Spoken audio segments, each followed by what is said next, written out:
ချင်းငယ်စရတာကြိုက်သူများအတွက်ထိုင်းဘေးဖုန်းနိုတယ်မှာငယူသီးဆက်ဆက်ကလေးနဲ့မြန်မာရတာလိုမျိုးလုံးဝထိမိကွေပြီးတော့ရန်စားလို့ကောင်းတဲ့ဆိုင်လေးကိုဒီနေ့ဗီဒီယိုလေးမှာခေါ်သွားပေးမှာဖြစ်ပါတယ်ရှင်အားလုံးပဲမိစုနဲ့တူလိုက်ကြည့်ခဲ့ကြပါအောင်နော်ဒီဆိုင်လေးရဲ့နာမည်ကတော့ Subset ထိုင်းပဲဖြစ်ပါတယ်ရှင်မြစ်စုတို့ဒီဆိုင်လေးမှာ order မှာတော့မယ်ဆိုရင်အခုလိုမျိုး kiosk လေးတွေမှာကိုတိုင်း order မှာပေးရမှာဖြစ်ပါတယ်ရှင်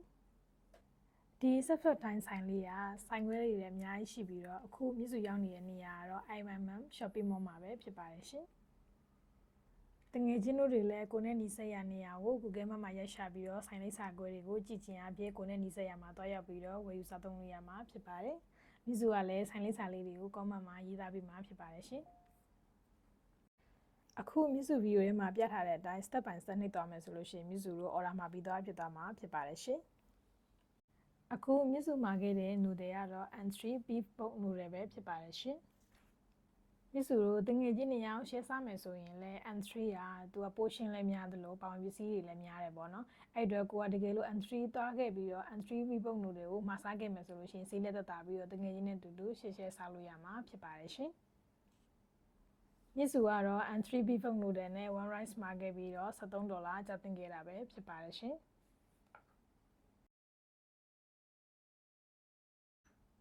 ဒီဆိုင်လေးမှာနောက်ထပ်နာမည်ကြီးရဲ့ menu တွေကတော့ fried chicken wing နဲ့ Thai milk tea ပဲဖြစ်ပါတယ်ရှင် Thai mango rice လည်းရပါတယ်ရှင်ဒီဆိုင်လေးမှာက menu နဲ့သူဈေးနှုန်းလေးတွေလည်းဖော်ပြထားပေးတာဖြစ်လို့ကိုကြိုက်နှစ်တရားကိုလည်းရွေးချယ်ပြီးတော့ဝယ်ယူနိုင်ပါတယ်ရှင် beef pork noodle ဆိုတဲ့အတိုင်းပဲသူ့ရဲ့ signature ကတော့ beef နဲ့ဖြစ်ပြီးတကယ်လို့ကိုကအမေသားမစားခဲ့ဘူးဆိုလို့ရှိရင်လည်း chicken ဒါမှမဟုတ်လို့ရှိရင် seafood option လည်းရှိပါတယ်ရှင်မြစ်စုက beef pork noodle ကိုမှာထားတာဖြစ်တဲ့အတွက်ဒီထဲမှာဆိုလို့ရှိရင် beef ကိုမှအသားလာရဲ့သူ့ရဲ့အသားလေးရဲ့ပြီးလို့ရှိရင် beef ball လေးလည်းပါတာတွေ့ရမှာဖြစ်ပါတယ်ရှင်မြစ်စုကတော့သူ့ဆိုင်ရဲ့ beef ball ကိုအရန်ကိုကြိုက်ပါတယ်ရှင်ဒီဆိုင်လေးရဲ့အားသာချက်ကတော့ chili flakes လည်းပေးထားပြီးတော့မြစ်စုတို့ chili လေးထည့်မယ်ငန်းပြားလေးထည့်လိုက်ပြီးတာနဲ့လုံးဝကိုချင်းငန်ဆက်ထိမိကူရတာလေးကိုခန်းစားမှာဖြစ်ပါတယ်ရှင်အခုလိုမျိုးစင်ကာပူမှာရှိတဲ့ tips လေးတွေကြားရလေးတွေကိုမြစ်စုရဲ့ page ကနေပြီးတော့အမြင်နဲ့တင်ဆက်ပေးသွားမှာဖြစ်တဲ့အတွက်မြစ်စုရဲ့ Facebook page YouTube channel လေးကို like follow subscribe လုပ်ဖို့လည်းမမေ့ကြပါနဲ့နော်